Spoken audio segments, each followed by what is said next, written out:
Doctor ইউনূসের হাত ধরে বাংলাদেশ যদি সিঙ্গাপুর বা মালয়েশিয়ার মতো উন্নত হতে চায় তাহলে দরকার দীর্ঘ সময়। সেই সময় কি তিনি পাবেন? ১৯৬৫ সালে সিঙ্গাপুর যখন স্বাধীন হয় চতুর্দিকে শুধু অভাব আর বেকারদের হাহাকার। আর এখন সিঙ্গাপুরের উন্নতি দেখে উন্নত দেশগুলো লজ্জা পায়। সিঙ্গাপুরকে এভাবে বদলে দেওয়ার নায়ক লি কুয়ান ইউ। সিঙ্গাপুরের প্রথম প্রধানমন্ত্রী হিসেবে তিনি সিঙ্গাপুর থেকে দুর্নীতির শেকড় উপড়ে ফেলেছিলেন। তিনি মেধাবী শিক্ষার্থীদের বিদেশে পড়তে পাঠান, পরে তাদেরকে দেশে এনে সরকারি চাকরি দেন। মেধাবীরা যেন শিক্ষক হওয়ার স্বপ্ন দেখে সেজন্য তিনি শিক্ষকদের আকাশ ছোঁয়া বেতন নির্ধারণ করেন। তিনি যোগ্য লোককে যোগ্য জায়গায় বসাতেন, তারাই বাকি কাজ করে দিত।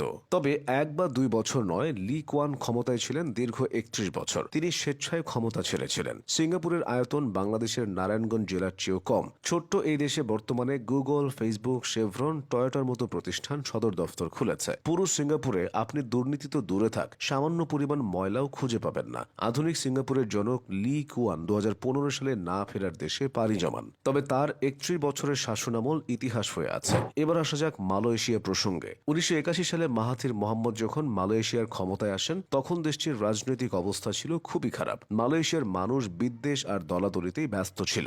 মাহাথির বিশ্বাস করতেন নানা ধর্মের নানা মতের মালয়েশিয়াকে একটি জায়গায় আনতে হলে আগে দেশের আইন শৃঙ্খলা ঠিক করতে হবে। এরপর তিনি অর্থনৈতিক সংস্কার শুরু করেন। ২২ বছর ক্ষমতায় থাকার পর ২০০৩ সালে তিনি অবসরে গিয়েছিলেন। এর ১৫ বছর পর ২০১৮ সালে আকস্মিকভাবে পুনরায় দেশের ক্ষমতা নেন মাহাথির এবং ২০২০ সাল পর্যন্ত দায়িত্ব পালন করেন। ৯০ বছর পরও একটা দেশের হাল ধরে তিনি হইচই ফেলে দিয়েছিলেন। বর্তমানে মাহাথির মোহাম্মদের বয়স ৯৯ বছর। প্রশ্ন হলো, ডক্টর ইউনূস কি মাহাথির মোহাম্মদ বা লি কুয়ান হতে পারবেন? ৮৪ বছর বয়সেও ডক্টর মোহাম্মদ ইউনূস দারুণ কর্মচঞ্চল। ২০১৫ সালে ওয়াশিংটন ডিসিতে এক কনফারেন্সে একজন সাংবাদিক ডক্টর ইউনূসকে বলেছিলেন, আপনি এমন এক বয়সে পৌঁছেছেন যখন অনেক মানুষ অবসর গ্রহণ করে, কিন্তু আপনি এখনো ব্যস্ত একজন মানুষ।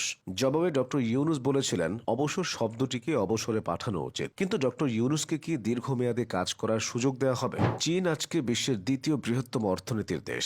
আগে কিন্তু এমন ছিল না। দেং শিয়াওপিং নামের এক ব্যক্তি ১৯৭৮ থেকে ১৯৯২ সাল পর্যন্ত চীনের অর্থনৈতিক সংস্কারের মূল নেতৃত্বে ছিলেন। দীর্ঘ ১৪ বছরে তিনি চীনকে উন্নয়নের ট্র্যাকে তোলেন। কৃষি থেকে শিল্প, তার আমলে সবকিছুতে চীন উন্নতি করতে থাকে। সেই ধারাবাহিকতা আজও আছে। অনেকের ধারণা সময় পেলে ডক্টর ইউনূস বাংলাদেশের চেহারা পাল্টে ফেলতে পারেন। ডক্টর ইউনূসের সবচেয়ে বড় শক্তি হলো তার বৈশ্বিক পরিচিতি। শুধুমাত্র চীন সফর থেকে তিনি বাংলাদেশের জন্য যা যা এনেছেন তা অনেক নেতার কাছে স্বপ্নের মতো। চীন সরকার ও চীনা কোম্পানিগুলোর কাছ থেকে ২১০ কোটি মার্কিন ডলারের বিনিয়োগ, ঋণ ও অনুদানের প্রতিশ্রুতি পেয়েছে বাংলাদেশ। চীনের প্রায় ৩০টি কোম্পানি বাংলাদেশের বিশেষ চীনা শিল্প অর্থনৈতিক অঞ্চলে $১ বিলিয়ন বিনিয়োগের অঙ্গীকার করেছে। এছাড়া ২০২৮ সাল পর্যন্ত চীনে কোটা ও শুল্ক সুবিধা পাবে বাংলাদেশ। চীনে আম রফতানির জন্য ৬ বছর আগে দেশটির কাছে আবেদন করেছিল বাংলাদেশ, তবে নানা জটিলতায় সেটা আর কার্যকর হয়নি। তবে এবার তারা বাংলাদেশ থেকে আম নিতে চায়। সবচেয়ে বড় সফলতা হলো তিস্তা প্রকল্প নিয়ে আলোচনা। তবে শুধু তিস্তা প্রকল্প নিয়েই সীমাবদ্ধ থাকেননি অধ্যাপক ইউনূস।